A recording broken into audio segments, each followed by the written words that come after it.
Thanks all for coming today. It's a special day for us. We're excited. So good afternoon and thanks for being here. 2 weeks ago, I stood before you and I announced that we needed a fresh start in our men's basketball program, a new direction, and a new leader to take us there. Today we have that leader. I am honored and proud to introduce the new head coach of Oregon State men's basketball, Coach Wayne Tinkle.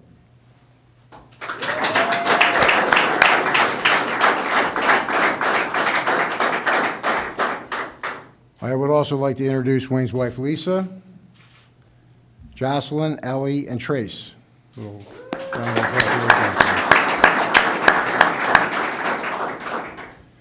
When I set out on my search to select a new basketball coach, I had a clear vision of what we needed at Oregon State.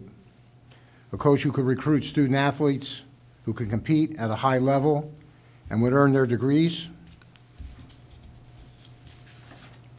A coach who will guide teams to contention for championships on an annual basis, and who will represent Oregon State with class and dignity. The interest in our position was high. I had the opportunity to speak with many coaches and athletic directors around the country, and to engage with a search committee of Beaver greats, including Charlie Sitton and Lamar Hurd, who also had an opportunity to speak with several of our candidates.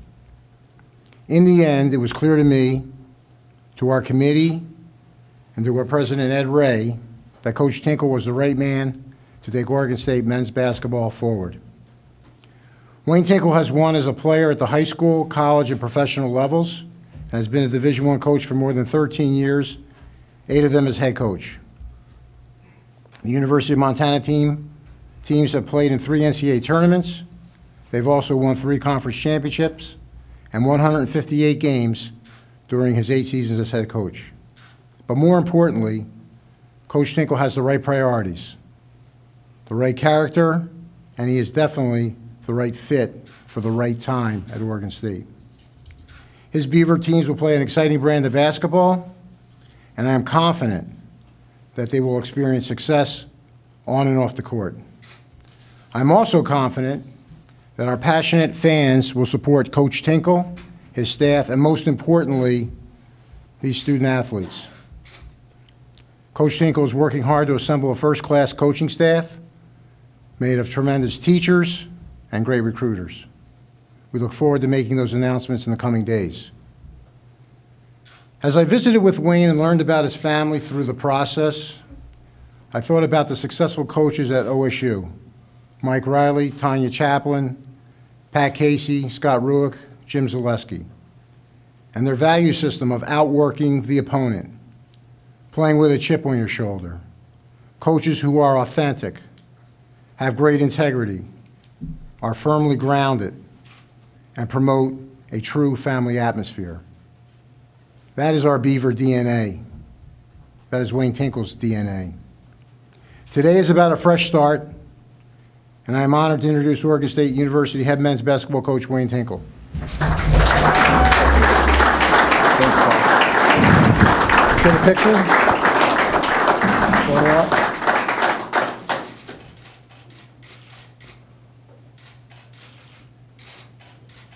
It's a great day to be a Beaver. Here we go. Okay, take it away. Thanks, Bob. I think enough said. I think we can get out of here.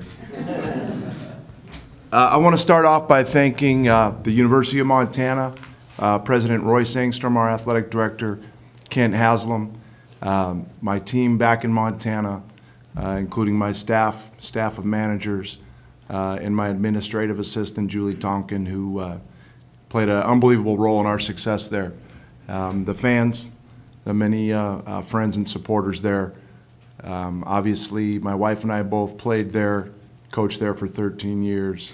Very, very dear place to my family, and will always remain in our hearts. I want to thank President Ray, Bob, for the opportunity that we have in front of us. We couldn't be more thrilled to be at Oregon State and to take on this challenge of becoming successful in the classroom and on the court year after year. I told people often we've had opportunities the last several years to leave Montana. I said it's going to take a special place to get me out of here, and we certainly feel that way now here in Corvallis. It's a special time, it's a special place. I want to congratulate, I think Coach Robinson did some great things, got a lot of momentum going. The most impressive thing, I think, in some of the young classes here the last couple of years is the character that we have to work with. So the time is right. We've got some things heading in the right direction, and we're thrilled to take on this adventure. Many people tried to talk about the challenges, what a tough job this is, and I quickly asked, tell me where there's an easy job in the game of basketball. And we see opportunity. When there may be obstacles to others, we're excited about the opportunities here. The people, very important to my family, and every time we brought up Corvallis and we brought up Oregon State, it was the same thing. The people are remarkable, from the coaching staff to the administration to the community members, and that's what really piqued our interest first and foremost. That's important to me, it's important to my family, and really a high priority. The success that has been enjoyed by so many other programs here, it's because it's been done the right way with the right people and the team attitude, and we're just thrilled to try to do that now from the men's basketball side. What you're going to see, we base our program on character, on discipline, toughness, and togetherness. You'll hear those words spoken often, and we don't compromise in any of those areas. There's a lot of things you can't control. Some nights the shot's not going in. Some nights somebody on the other team is on fire. But you can control your effort and your attitude. That's something that's been instrumental in raising our children. Points didn't matter at the end of a game when they were growing up. The W's and L's didn't matter. Whether the shots were going in, or we all know that the people in stripes might have off nights too from time to time. But the one thing we told them you could always control yourself, no matter your opponent, no matter their level, was your effort and your attitude. And that's something that we're going to adopt here quickly as we move forward. It's an exciting time. We're thrilled to be here. We're going to take our time assembling a staff. We're reaching out. The first priority is to reach out to the current players. We had a brief meeting last night. Hopefully some of them got some excitement out of it. We're talking to the players that have committed to us to get them on board, to believe in our vision. And then we're going to go to putting a staff together and jump right in with both feet. I know we've got a few weeks of school left here. We're going to finish strong. We're going to have everybody come back for summer school. We feel that that's vital to building our team chemistry, to chipping away at the academics, to lighten the load a little bit during the season. It's something that we put in play about 5 or 6 years back in Montana, and our GPA, I think, went up by leaps and bounds. And our graduation rates as well, which is obviously priority number one. So we're going to be a disciplined program. We're going to be a program that reaches out to the community. We're going to teach and condition our student athletes, the entire student athlete, not just the basketball player. And we're going to make you all proud of the product that we have out there. And like a text I got this afternoon from a former player, we're going to make Oregon State basketball relevant again. Open it up for questions.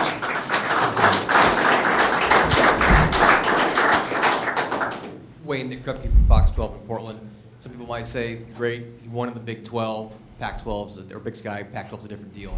What makes you think it's going to be a smooth transition for you to make the jump? Well, the blueprints to success, I don't think it matters at any level, and I think you can see it here in many of the other sports you have. You've got coaches that are succeeding at this level that came from Division III.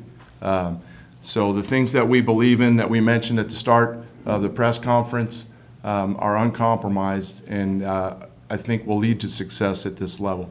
Obviously, we have to recruit a different level of player than we were used to, but those vital things that we mentioned, character, discipline, toughness, we're not going to compromise that. So we've got the blueprint in place. You talk about the coaching tree at the University of Montana. I'm not sure how many of you are familiar with it. From Judd Heathcote to Jim Brandenburg to Mike Montgomery, Stu Morrill, Blaine Taylor, Larry Kraskowiak. Not that we all coach the exact same way, but the formula's there. We're certainly not going to tinker with it. And we know by bringing those things here to Oregon State, that's going to put us in the best position to succeed as well. Coach, Jesse So from the Jesse. Corvallis at Times. What really made this a good opportunity and a good time for you to make this move? Well, you know, I kind of just nibbled a little bit. We're really excited about the team we had coming back at Montana. You know, in doing a little bit of research, Coach Owens from the staff who worked with me at Montana for 4 years became a great salesman in talking about the people, not just in the community, but within the department and campus-wide, what a special place it was.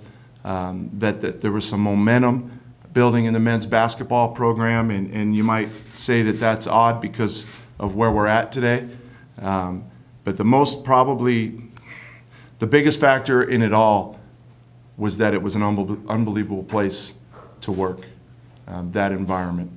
And there's been opportunities in the past few years, like I mentioned, but they didn't have everything that I feel Oregon State has and the town of Corvallis. So those were some of the things that got us peaked early on. And then as we learned more, the big part was the players that we had, the underclassmen, the guys coming in, and how they were making a little bit of a change with character, some of the things that are really important to what I look at in building a program.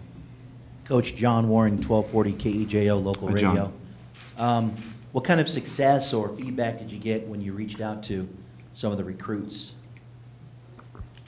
We're still in that process.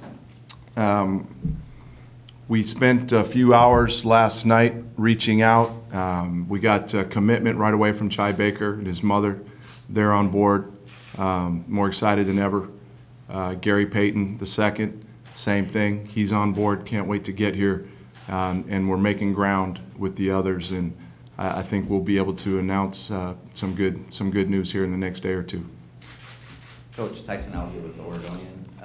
You said you met with some of the players yesterday. What was sort of the reception you got, especially after kind of the past month that they've had? Well, you know, quite honestly, they might have said Wayne who at first, but then quickly as the meeting progressed and I talked about what we stood for, I think the fact that I mentioned that there's a clean slate and that we're not going to judge anything that happened in the past. We weren't going to talk about things that were maybe good in the past or not so good in the past. That here's my game plan and we're all moving forward. We got a little fired up in there, and I think the guys had a very, very positive response to that.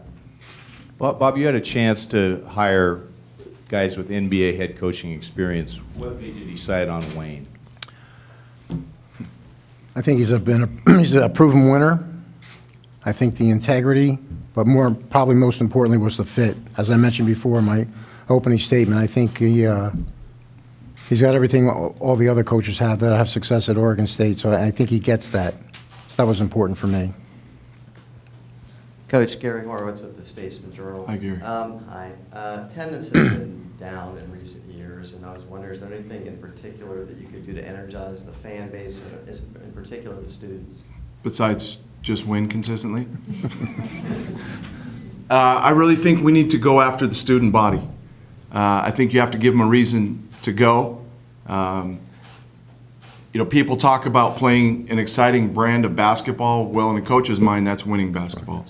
Whether you're winning 52-49 or 89-87, and that can change from game to game. But winning basketball, I think, is accomplished before you step on the court, whether it be practice or game. We talk to our team about having a championship attitude each and every day. We talked about making our team larger. It's not just those of us in the locker room. We talked about addressing the people that mow the lawns on campus, the people that serve food to us in the cafeterias, the people that teach the classes, the people that counsel, the people in the community that sell the goods. They're all team members of ours. And we said if we handle the business, our business, the right way like a champion each and every day and include those people, now we can talk about the X's and O's, the teaching, the development on the court to earn success. I'm a big believer you earn what you get. So we're going to put those steps in place. We're going to live like champions every day. When that equates to more wins than losses, that's going to be decided. But we're going to turn that around from day one. We're going to live like champions each and every day, and we're going to become great teammates. Coach, Jake Sivan from KU. Hi, Jake. Good to see you again. Jake's got a really good jump shot for those of you that haven't played noon ball with him. He can dunk well. Not much of a post game, but No. Recruiting-wise, what's your philosophy in recruiting? Where do you want to go and get talent, and what kind of guys are you looking for? well, good question. We're going to start right here. You tell me the last time we had a player from Oregon. It's funny, we're talking to coaches about who they're recommending as assistants, and they're saying this guy knows the Northwest really well, and you look at their track record, and they haven't had anybody from Seattle, Portland, or our area here in years. So we're going to start locally because I'm a big believer in pride and tradition, and if you don't have players from your area that have grown up watching Beaver basketball and bleed black and orange and buy in, it's hard to get everybody else that you bring in into our circle to buy into that. So that's where it starts, and then we'll go anywhere. Our reach, it has no end. We're going to put together a staff that has contacts all over internationally and otherwise, but I believe it starts right here. We need to familiarize our team with the glory years. Okay, let's bring it up. Times were different. Back then so much has changed, but they need to know who was here and what they did and what they were stood for in the good years. They need to honor that. One thing we always said at Montana was the program was in the shape it was in because of everybody that went before us. Didn't have a damn thing to do with us. It was the guys that went before that laid the groundwork. That's what we're going to develop here. Now, we know that there's been some time here lately that there wasn't a lot to brag about necessarily. But you know what? That's all part of the process. You've got to go through hard times, to come out on the other end and enjoy success.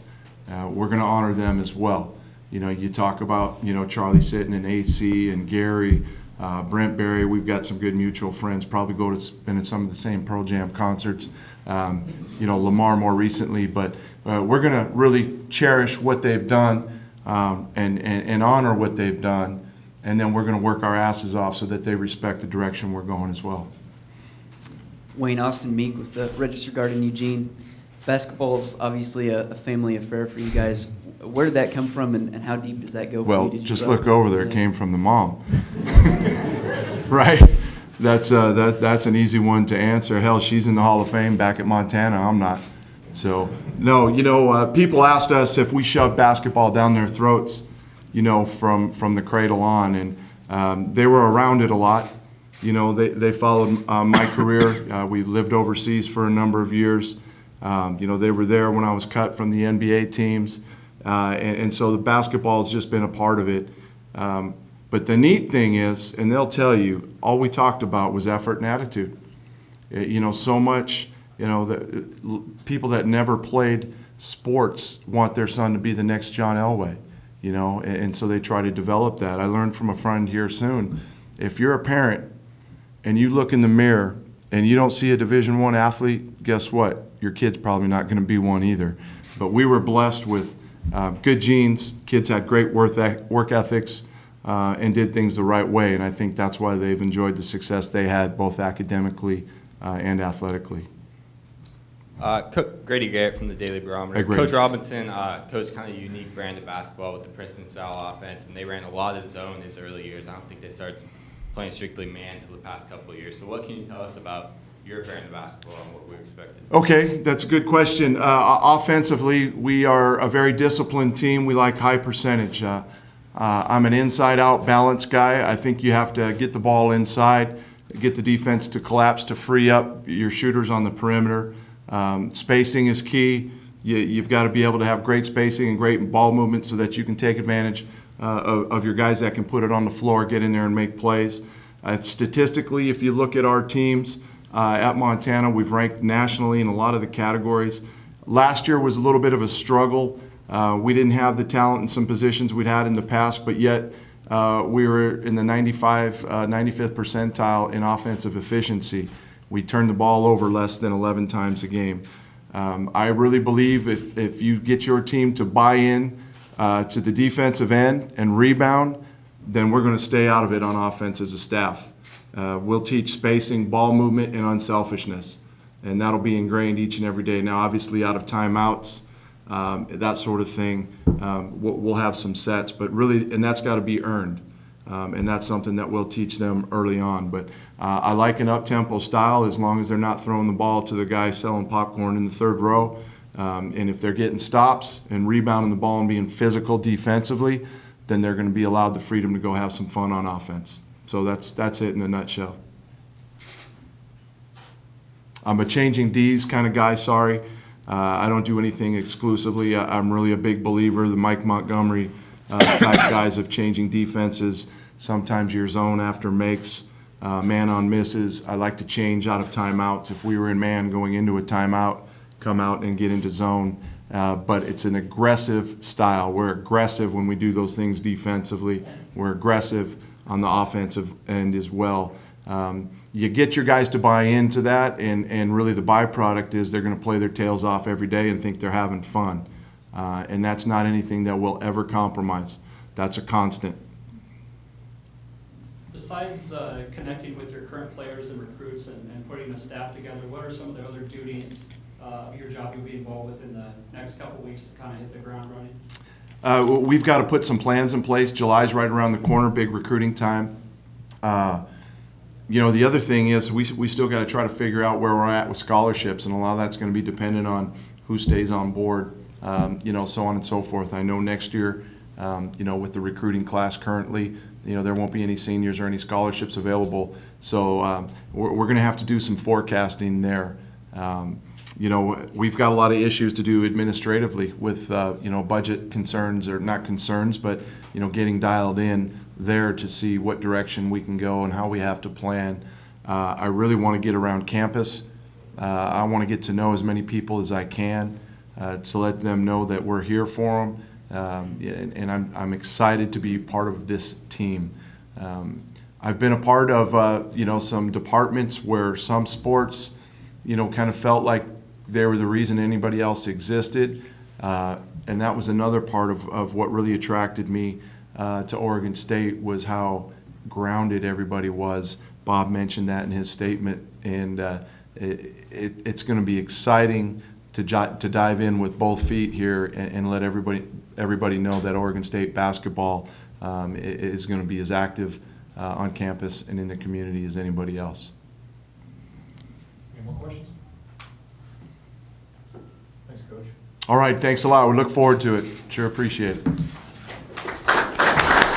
job. Thank you.